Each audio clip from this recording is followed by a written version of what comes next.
Olá, como vai você? Tudo bem? Meu nome é Fábio Felipe. Seja bem-vindo a este canal. Hoje estudaremos mais um tema profético da Bíblia Sagrada no curso Os Livros de Daniel e Apocalipse sem Mistérios.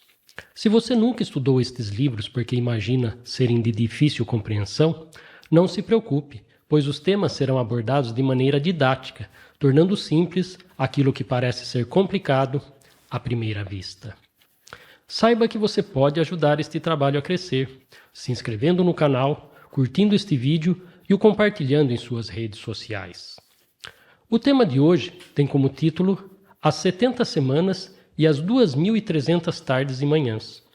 Neste tema será estudado no capítulo 9 do livro de Daniel como Deus revelou o período exato do ministério do Messias na terra e, a partir dessa profecia, revelou quando começa no céu o julgamento no tribunal divino ou santuário celestial. Antes de iniciar este estudo, apenas duas recomendações. Se esta é a primeira lição que está havendo, assista às lições anteriores desta série neste canal. Assim você conhecerá outros assuntos que já foram tratados. E para esta lição, se você ainda não leu o capítulo 9 do livro de Daniel, que o faça agora ou depois, para estar informado do que será analisado. Quando Jesus virá sobre as nuvens dos céus.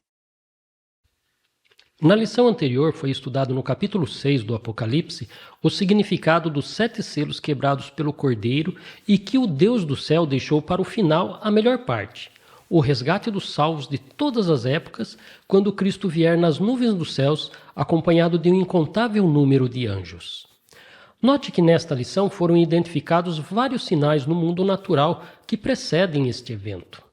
No século XIX, muitos estudiosos da Bíblia Sagrada, ao observarem estes sinais, se aplicaram ao estudo das profecias e chegaram à conclusão de que a parte profética do capítulo 9 do livro de Daniel, em conexão com outras profecias deste livro, nos situam no tempo do julgamento divino ou dia do juízo, que precede a volta de Jesus.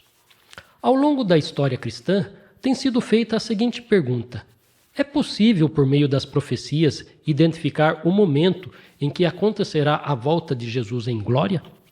Antes de responder a esta pergunta, vamos retomar dois assuntos que ficaram sem conclusão na lição de número 9, a purificação do santuário e as 2.300 tardes e manhãs do capítulo 8 do livro de Daniel. Intercessão e súplica pela misericórdia divina. O capítulo 9 do livro de Daniel foi escrito no ano 538 a.C., distanciado em 13 anos da visão do capítulo 8. Na ocasião, o profeta não estava mais sob o jugo babilônio. Ele agora servia os conquistadores deste império, os reis medos e persas. A era da cabeça de ouro do sonho do rei Nabucodonosor já estava no passado. Neste tempo, Daniel entendeu pelo estudo do livro do profeta Jeremias que a desolação de Jerusalém iria durar 70 anos e que, concluído este tempo profético, o seu povo devia retornar à sua terra. No entanto, eles estavam tão enraizados na recém-conquistada Babilônia que não tinham interesse algum em sair dali. Daniel sabia que esta posição era contrária à vontade divina, que o seu povo mais uma vez cometia o pecado da rebeldia em não obedecer às orientações proféticas, que na ocasião apontavam para que o seu povo retornasse a Jerusalém para reedificá-la. Diante disso, o profeta reconheceu ser tão pecador quanto o seu povo e suplicou pela misericórdia divina. Ele orou intensamente para que Deus perdoasse o remanescente de Israel.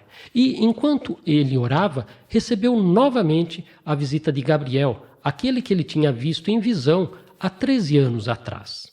Vejamos o motivo da visita deste anjo. Uma oração respondida depois de muitos anos. O motivo da visita deste anjo era muito mais amplo do que as necessidades pelas quais Daniel estava a suplicar. Se por um lado o profeta clamou pela misericórdia divina ao seu povo, por outro lado o anjo veio trazer uma mensagem messiânica cheia de graça e com um anúncio de juízos divinos certos, caso o seu povo se mostrasse impenitente. Observe os motivos pelos quais Gabriel o visitou. Daniel, agora eu vim para dar a você inteligência e discernimento. Quando você começou a fazer as suas súplicas, foi dada uma ordem, e eu vim para explicar tudo a você, porque Deus o ama muito. Portanto, preste atenção à mensagem e entenda a visão. Enquanto Daniel orava pelo seu povo, Deus no céu ordenou ao anjo Gabriel que visitasse o profeta, só que agora para revelar o que não tinha sido esclarecido na profecia do capítulo 8, o significado da visão da tarde e da manhã. Veja novamente esta parte da profecia. Até quando vai durar a visão do sacrifício diário suprimido e da transgressão desoladora? Até quando o santuário e o exército ficarão entregues, para que sejam pisados aos pés? Ele me disse, até 2.300 tardes e manhãs. Depois, o santuário será purificado. No capítulo 8, Daniel declarou não ter compreendido a visão. No entanto, foi-lhe ordenado que registrasse essa profecia, pois ela era verdadeira e se cumpriria em dias bem distantes. Portanto, as considerações a seguir terão como objetivo esclarecer o significado desta parte da visão. A visão das tardes e das manhãs.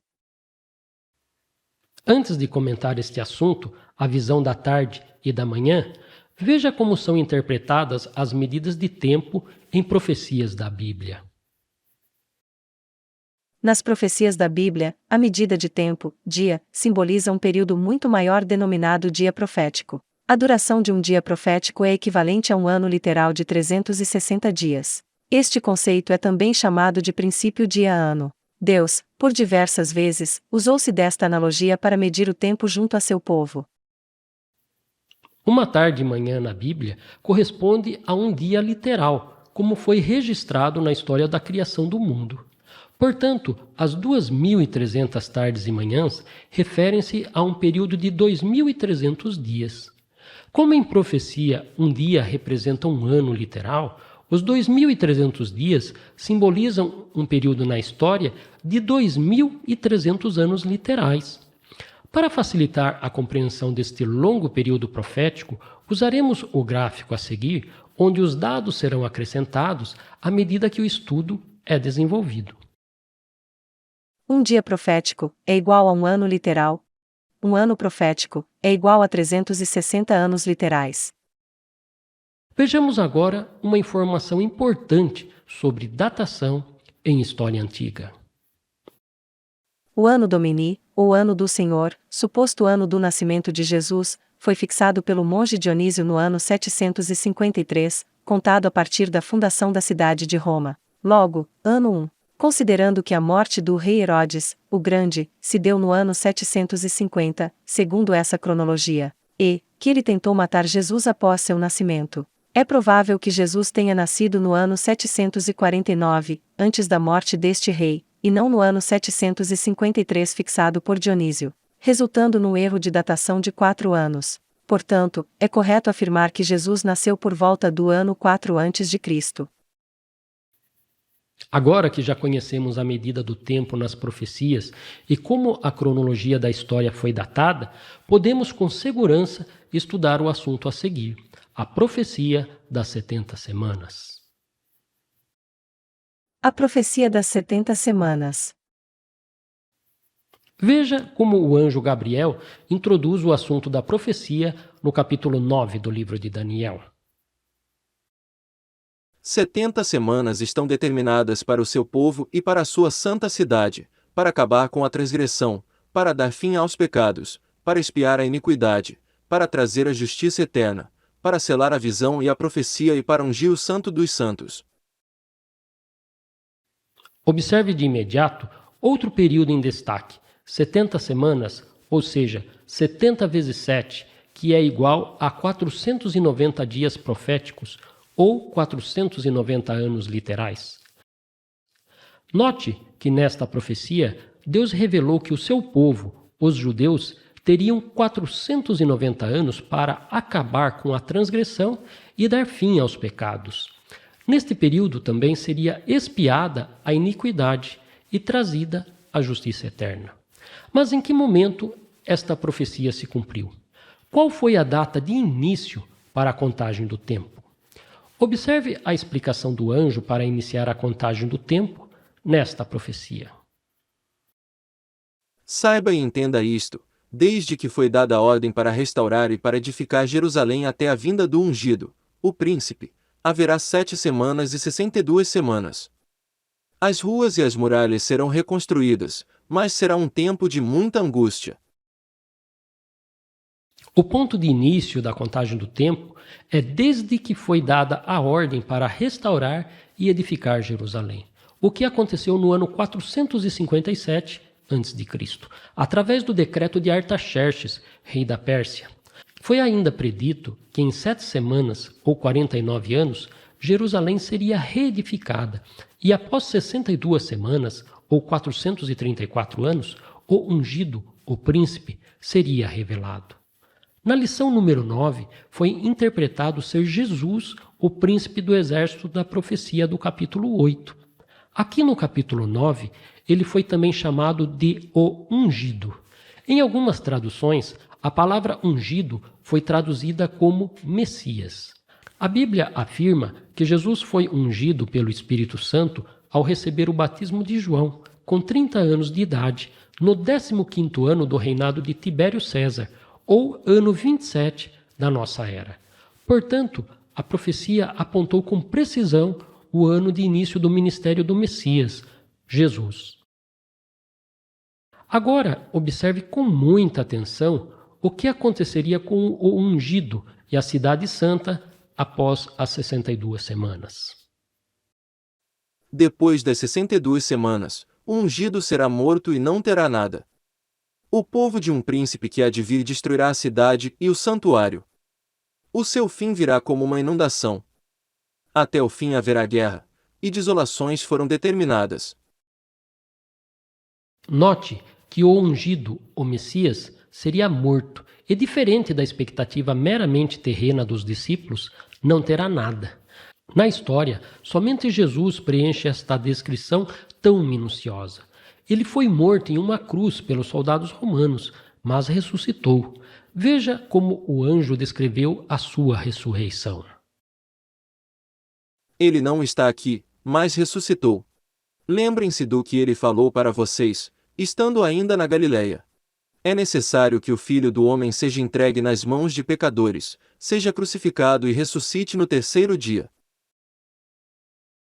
Na sequência, o povo de um príncipe que há de vir é uma outra descrição do poder simbolizado pelo chifre pequeno do capítulo 8, que destruiu o templo e a cidade de Jerusalém no ano 70 d.C., símbolo do ferrenho e destruidor Império Romano, cujo fim foi predito por meio de uma inundação ou dilúvio, símbolos estes dos povos bárbaros que tomaram a cidade de Roma no ano 476 d.C., marcando o fim deste império.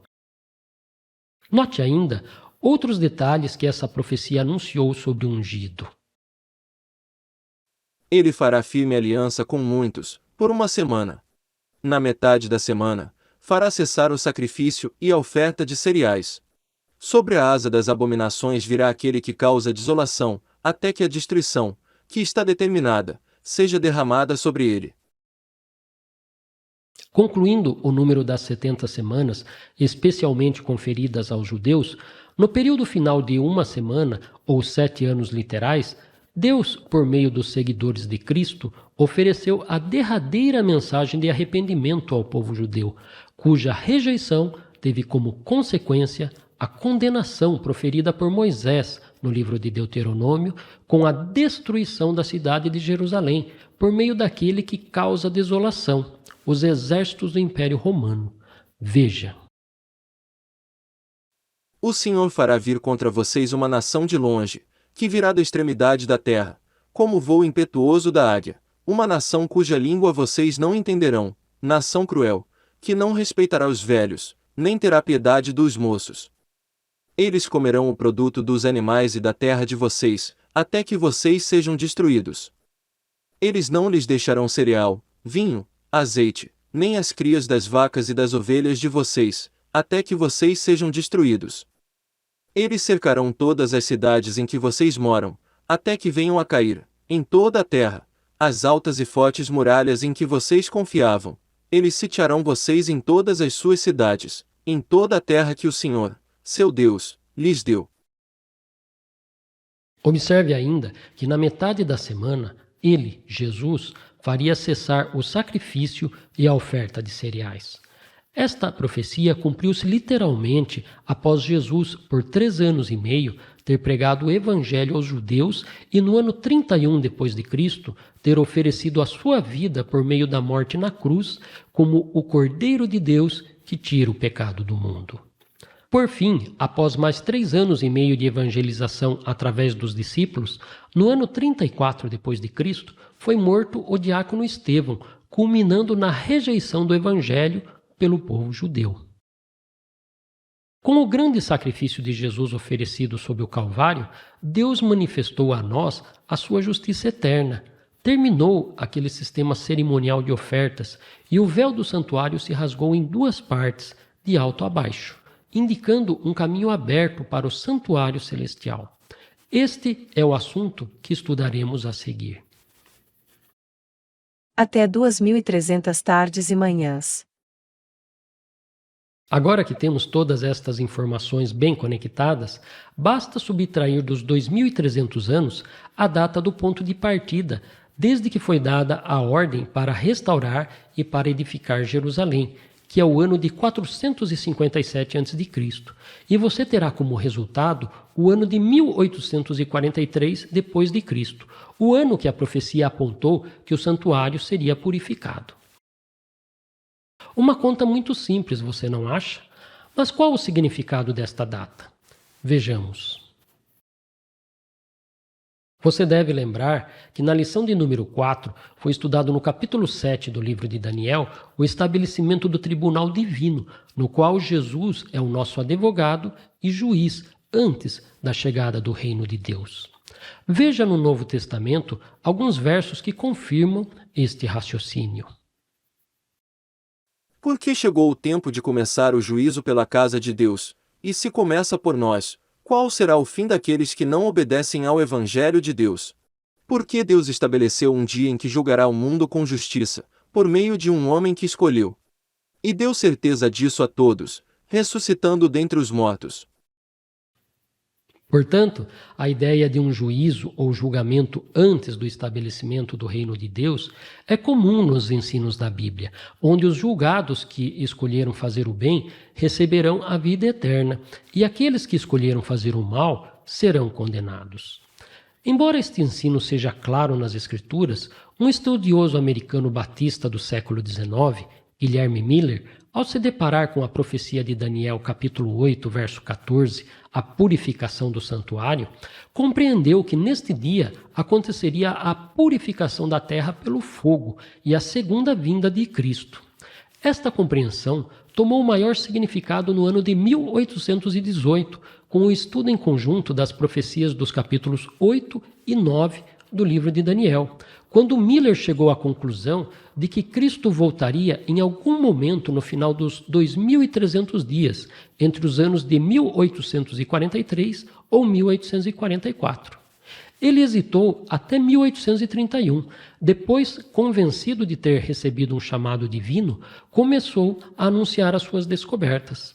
Naqueles dias, os sinais do fim anunciados por Jesus após a referida tribulação foram observados ter seu cumprimento em seu tempo, demonstrando sem margem para dúvidas que o fim estava próximo. Veja como Jesus descreveu estes sinais. Mas, naqueles dias, após a referida tribulação, o sol escurecerá, a lua não dará a sua claridade, as estrelas cairão do firmamento e os poderes dos céus serão abalados. Então verão o Filho do Homem vindo nas nuvens, com grande poder e glória. E então ele enviará os anjos e reunirá os seus escolhidos dos 4 ventos, da extremidade da terra até a extremidade do céu. O profeta do Apocalipse também descreveu estes sinais que precedem o segundo advento, acrescentando mais um sinal a esta lista. Veja.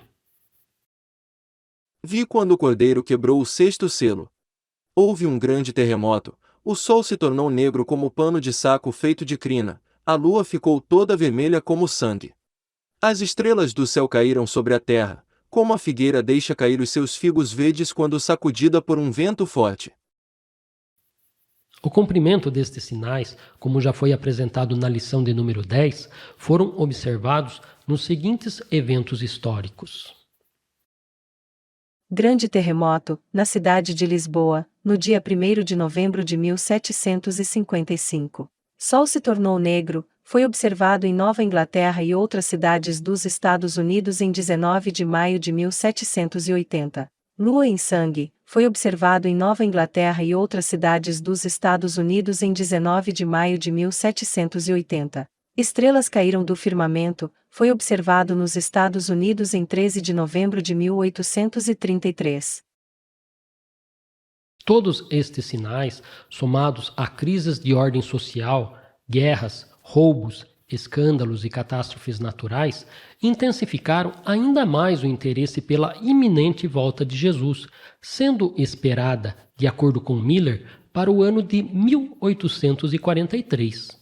Jesus, no entanto, não voltou no prazo especificado. Após o desapontamento de 1843, o cálculo do período profético foi revisto, concluindo que Jesus voltaria em 22 de outubro de 1844, o que também não aconteceu. Jesus e o Santuário Celestial. No dia seguinte, em 23 de outubro de 1844, o fazendeiro metodista Hiram Edson estava convencido de que haveria luz para explicar este amargo desapontamento. Ao caminhar pela manhã com um companheiro, cruzaram um milharal e por um instante o céu pareceu abrir diante dos olhos de Hiram Edson. Veja como ele descreveu esta experiência. O céu pareceu abrir-se à minha visão e vi distinta e claramente, que em vez de nosso sumo sacerdote sair do lugar santíssimo do santuário celestial para vir a este mundo, no final dos 2300 dias, naquele dia ele entrava pela primeira vez no segundo compartimento do santuário, e que ele tinha uma obra a realizar no lugar santíssimo, antes de vir à terra. Após esta compreensão, ele estudou os capítulos 8 e 9 do livro de Hebreus e concluiu que era o santuário celestial que seria purificado, e não a terra. Esta conclusão o levou à formulação dos seguintes conceitos. Há no céu um santuário celestial. Em 22 de outubro de 1844, Cristo passou do lugar santo para o lugar santíssimo nesse santuário. No lugar santíssimo Cristo irá finalizar a sua obra intercessora, sendo decidido todos os casos, para a salvação ou condenação. Após a conclusão desta obra, Cristo voltará para resgatar aqueles que foram salvos por meio do seu ministério neste santuário. Portanto, houve uma interpretação errônea por parte de Guilherme Miller sobre o evento profético esperado. Cristo não voltou na data esperada, e sim, neste dia, ele passou no santuário celestial do lugar santo para o lugar santíssimo, e assim que concluir o julgamento, que definirá quem serão os salvos, virá outra vez para dar a vida eterna a todo aquele que nele creu. Conclusão. Hoje estudamos uma profecia reveladora com uma precisão matemática que somente uma mente infinita poderia conceber. Por meio dela, é como se Deus dissesse a nós: eu sei tudo o que se passa aí na terra. Eu seria injusto se não contasse a vocês o que se passa aqui no céu. Ou em outras palavras, veja como Deus abriu os portais da eternidade para que nós enxergássemos a obra intercessora de Jesus por você e por mim no santuário celestial. Note que para criar em nós a convicção nesta mesma profecia, Deus previu com precisão o ano do início do ministério de Jesus na terra e o ano de sua morte na cruz, e ainda mais, o ano que ele iniciou ali a fase final ministrando como o nosso sumo sacerdote. Portanto, aceite a intercessão que Cristo oferece por você no santuário celestial diante de seu Pai. Foi para salvar você que tudo isso foi planejado. Que Deus o abençoe em sua decisão. Finalmente, observe que estudamos hoje o capítulo 9 do livro de Daniel, trazendo para a nossa realidade quando Jesus iniciou o seu ministério no lugar santíssimo do santuário celestial, e que ao findar esta obra, voltará para resgatar aqueles que foram salvos por meio de seu ministério. Se você tiver alguma dúvida sobre este assunto, escreva nos comentários. Será um prazer ajudá-lo na compreensão destes temas que valem a vida eterna. E na próxima lição, iniciaremos o estudo do capítulo 10 do livro de Daniel, comparando-o com o capítulo 12 do livro do Apocalipse. E conheceremos Miguel, um personagem em destaque nestes dois livros. Por hoje, ficamos por aqui. Se gostou do assunto, compartilhe com seus amigos. É importante que eles também conheçam o que você acabou de saber. E não se esqueça, certamente o Senhor Deus não fará coisa alguma sem primeiro revelar o seu segredo aos seus servos, os profetas. Que Deus o abençoe e até a próxima. Guilherme Miller pregou aos cristãos americanos por mais de 10 anos a esperança da volta de Jesus. Ele ensinava que Cristo voltaria no final do período das 2.300 tardes e manhãs de acordo com Daniel 8 verso 14 e a profecia das 70 semanas do capítulo 9. Os que aceitavam a sua mensagem eram chamados de adventistas. Seus estudos sobre profecias foram apoiados por muitas denominações cristãs em seu tempo. Para aqueles que se uniram em pregar esta mensagem, ele apelou após o grande desapontamento. Mantende-vos firmes, que ninguém tome a vossa coroa. Tenho concentrado minha mente em outra data, e aqui quero permanecer, até que Deus me conceda mais luz. E esta é hoje, hoje, e hoje, até que ele venha.